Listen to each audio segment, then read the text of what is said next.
All right, Lakers as a whole, because I'm not making a prediction on this. You guys already lost me. They have more championships, 17, than seasons where they have actually missed the playoffs. That's at 12. So I want to play a little bit of a fill in the blank here. Okay. The Lakers, they will finish blank in the West, Roz. I could see the Lakers as a top 4 team. You know, I think so if I look at how we... In the Pacific Division. And here's why I say this. I think that the Warriors, I think they could run it back. I think the Grizzlies are going to continue to... They're coming. You know, take forward progress, and they're motivated. I expect to see growth from teams like the Clippers, who with all their talent could make a big jump. The Pelicans, I expect to see growth. But the rest, you guys gave me an eye. The rest of the West have a lot of question marks and gaps to fill. Suns? There's a number of them. Each team has question marks beyond those 4 for me.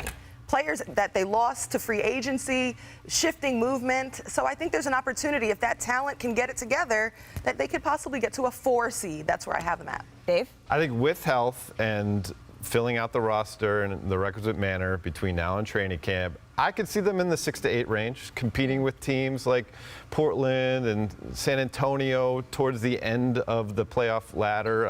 New Orleans Pelicans.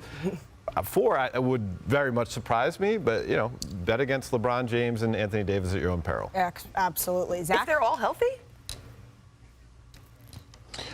Look, I'm taking this question as they are constructed now, meaning Russell Westbrook is on the team, not Kyrie Irving, not Buddy Hield, Miles Turner, whatever. As of now, I'm going 7th. And that sounds pessimistic, but remember where they finished last year. Russ, AD, and LeBron, even when they were healthy, didn't work last year. Golden State, Clippers, Denver, Phoenix, Memphis, Minnesota's improved, New Orleans is improved, Portland is solid, up and down the line. Dallas. Do they have the upside? Dude, Dallas, I forgot Dallas. Do they have the upside Dallas. of a 4 seed?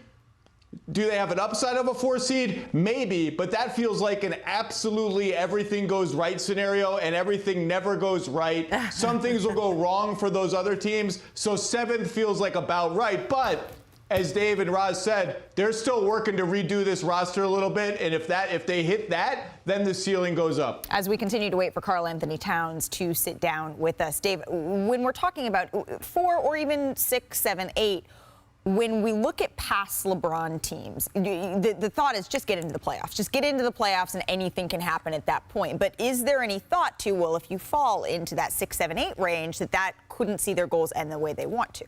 I mean, it's an arduous Western Conference. We just listed all the teams that we would consider, or some of us would consider finishing above them with good reason.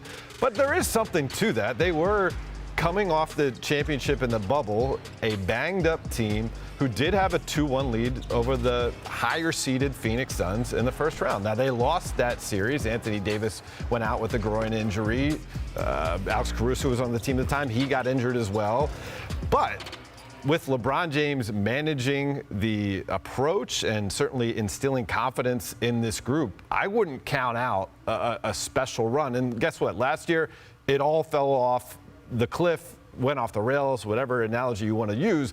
But going into the year, LeBron told his team, like, we're going to be like the Tampa Bay Buccaneers. We may take our licks during the regular season, but when it comes to playoff time, we're going to lock in and make a run. Maybe that prediction from LeBron was just a season too soon, and he can do that this year. Maybe I'm too optimistic or bullish right now on the Lakers because I just spoke with Darvin Ham this week, and I was feeling his energy. He's someone that I think, you know, commands respect. When you speak to him, you sense his seriousness and that he means what he says. And so a huge X factor to what the Lakers are actually going to be is how he can get the best out of Russell Westbrook. I brought in the football. Yeah, that's Dave's fault. Russell Westbrook. And so I asked him about that, and he said there were a few things he was looking at for Russ to be put into positive situations, and that was going to be Russ told him he was going to be serious, a pit bull, and a tyrant on defense. He plans to hold him to that. He said he wants to put Russ in situations where they can beat the defense down the floor. Transition and more pace will help him. And then the overall concept for Russ's game is him in totality, not just when he has the ball in his hands. So he's talking to Russ about be serious about setting screens. You're going to take a lot of corner threes.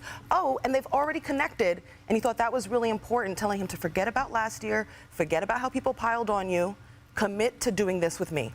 Well, as someone who covered Darvin Ham when he was in Milwaukee, when you do speak to Darvin, it makes you want to run through a wall for him. He has that presence about him.